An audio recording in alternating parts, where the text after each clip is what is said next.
කියලා ඉවරයක් කරන්න බැරි තරම් නිෂ්පාදන පෙළක්. කිල්ස් නිෂ්පාදන අනිම මිලට හොඳම තත්ත්වයෙන්.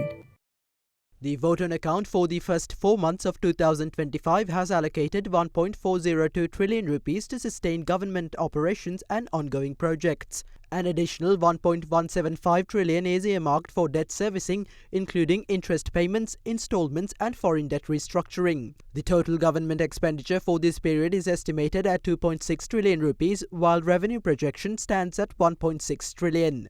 To address potential uncertainties caused by delays in the debt restructuring process, the borrowing limit has been raised to 4 trillion rupees. Among these allocations, the Ministry of Transport, Highways, Ports and Civil Aviation receives the highest amount of 220.6 billion rupees.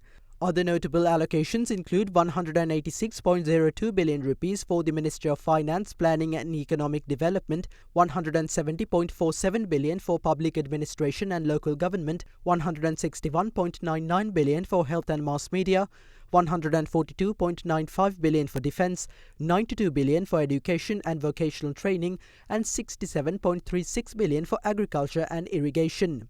Since there are no alternative means to secure funds required for government operations, we are compelled to present a vote on account and obtain parliamentary approval. We are bound by the IMF agreement in a way that limits our ability to make unilateral changes. However, as outlined in our manifesto, we are negotiating within this framework to address specific sectors. These discussions have been productive and we have reached a staff-level agreement. We anticipate receiving the executive-level decision by February next year. It is important to note that some economic activities may not proceed as planned. However, we are optimistic that increased investments will materialize. By the end of the year, we expect to emerge from the bankruptcy status and improve our credit rating by 2025. As part of the agreements with the ISB holders, we must issue new treasury bonds. We aim to complete this process by the end of December.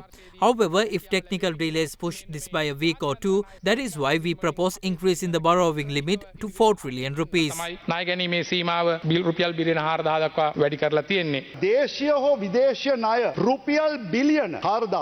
You are requesting approval to borrow 4 trillion rupees through local and foreign loans. Yet you once claimed that you could run the country without debt, supposedly by bringing in funds from Uganda or through some magical means. Now, through this vote on account, you are asking for the same 4 trillion. From January to April 2024, the allocation for former President Ranil Wickremesinghe stood at 1.4 trillion rupees. For 2025, the same amount has been allocated for President Anura Dissanayake. Where is the promised reduction in expenses? The system remains unchanged, but Anura has changed. Moreover, the President stated that the ISB agreement cannot be altered as the terms have been finalized. Yet the deal has not been signed. It is scheduled for the 12th of December. Why are you proceeding with this agreement? It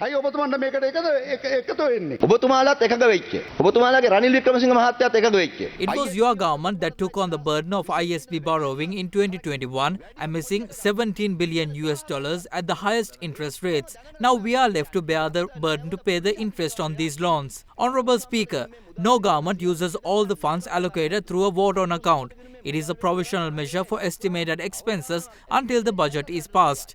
We are debating allocations, not actual expenditures. When President Dissanayake took office, he set an example for the nation. Funds remain in the treasury. The situation would have been different if it was Ranil or Sajid. Regarding the payments to Clifford and Chance, who hired them in the first place, if we terminate their service and hire another firm, we face the risk of legal action. Who will bear the cost of those legal fees? While we may have commitments we don't prefer, we are legally bound to honor them.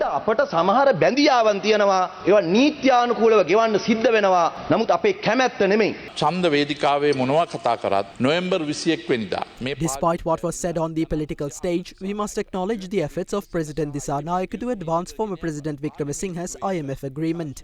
There is no alternative. While this path may be difficult in the short term, it is necessary for long-term stability. We must strengthen the economy through consistent effort. There are no shortcuts to this process. Let us not stray from this path but continue forward. Making වමට signal දාලා දකුණට හැරෙන්න එපා. මේ යන ගමන යන්න.